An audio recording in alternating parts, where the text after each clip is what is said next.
Hey,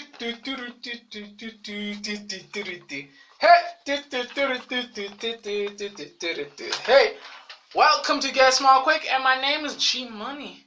And on today's episode, we're gonna continue back from the pillars of sustainable tourism, and now we're focusing on social. Social, my friend, is number one is job creation. People need to work, money needs to be generated. People are gonna do crime if they don't have job creation. Next thing we like to focus is the multiplier effect. As I mentioned in previous video, multiplier effect is when you influence one industry and it ends up influencing another industry. The next thing we want to also take into consideration is that infrastructure improves, man. No more potholes, man. I hated that shit. Potholes were very funny though. When you're driving in the car and then you have like an aunt or a father or some shit like that, and they're driving like, fuck, and then you're like, whoa, where did that come from? You're always on my nuts for swearing. Why couldn't I be on your nuts? I bought you fucking McDonald's. Shut the fuck up. Whoa, okay. But yeah, goodwill and understanding. So that basically means social cohesion, bro. Social fucking cohesion. Now, the ugly side of that is social contamination. You know how it is, cultural contamination. You know how it is. We see American culture, we're like, yo, yippee-yi, motherfucker, and then it's British, oh, can I have a crumpet? And then it's Chinese, like, that was so racist. But you get what I'm pointing. We can't escape it, it just happens. We lose sight of ourselves, and it's not a bad thing, nor is it a good thing, it's just life. Next thing was prostitution, man. This goes both ways, not just with girls and dudes, but a lot of gay guys in the prostitution game making a lot of money being gay to dudes have wives and stuff like that. So, hey, it's life. Next thing I mentioned, crime. Crime, man. Crimes are nice. We've all been victims of heard of people who've been victimized by crime. Crime is not nice, you know. Crime is not nice. Next, cultural modification. Goes back to that cultural contamination. In my personal view, I don't view it as bad, but you know, people are traditionalists and fundamentalists, so they enjoy that type of thing. But either way, cultural modification, you know, everyone wants their culture to be like this little box. It can't be, you know.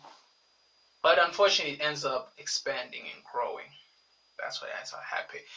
And now, the ways to combat this in the social hierarchy or within the pillars is that you get CSI, corporate social investment, and that you can include is creating schools, man, for the kids. Create schools, man, for the kids. Give scholarships for athletic programs, you know. Support the team, support the local team. It's simple shit. We see it all the time. Spas doing it, man, that type of shit. Now we're focusing on code of conduct, bro. Code of conduct is basically the rules that you must follow and behave, you know, behave by. That's the code of conduct.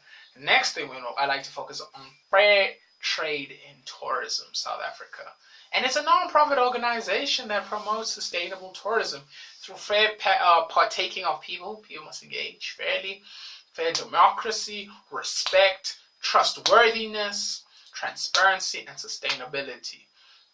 You know, democracy. We all know democracy. That I'm going to listen to your point of view and your point, and then we're going to come to a consensus. Yes, that's the word. Consensus together that we agree on this outcome. You know, that's democratic. Respect is that mutual understanding.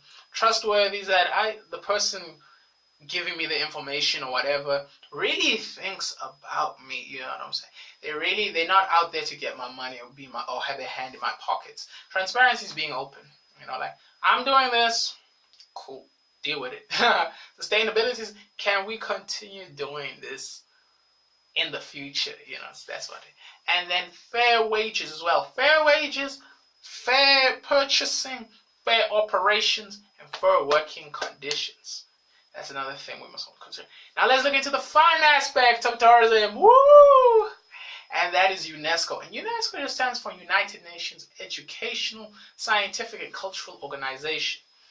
The world sites, basically. And here we're going to look, and here a site has to have a super value to the human race. So what does that mean? Super value means like, is that where we discovered a certain bacteria, a certain animal, where our ancestors came from, that type of thing. It's a non-renewable resource. What that basically means is if we destroy this shit, it ain't coming back. Destroy it, it ain't coming back. And then universal application, it's self-explanatory. But then within that we get the natural. Natural site basically means is that, is it physical or biological or geological? That's what we need to take into consideration. Then cultural, is it the monument, is it a site, is it something created by people, or something that has some significant, touch to the soul, almost like the Berlin Wall. Okay, that's a world icon, but it can also be not right now. That's a world icon. Let's keep it there. Let's not try to rationalize that. And then mix is a combination, inventing words now, of natural and cultural, my friend. So stay tuned for more, because this is just the tip of the iceberg. Woo!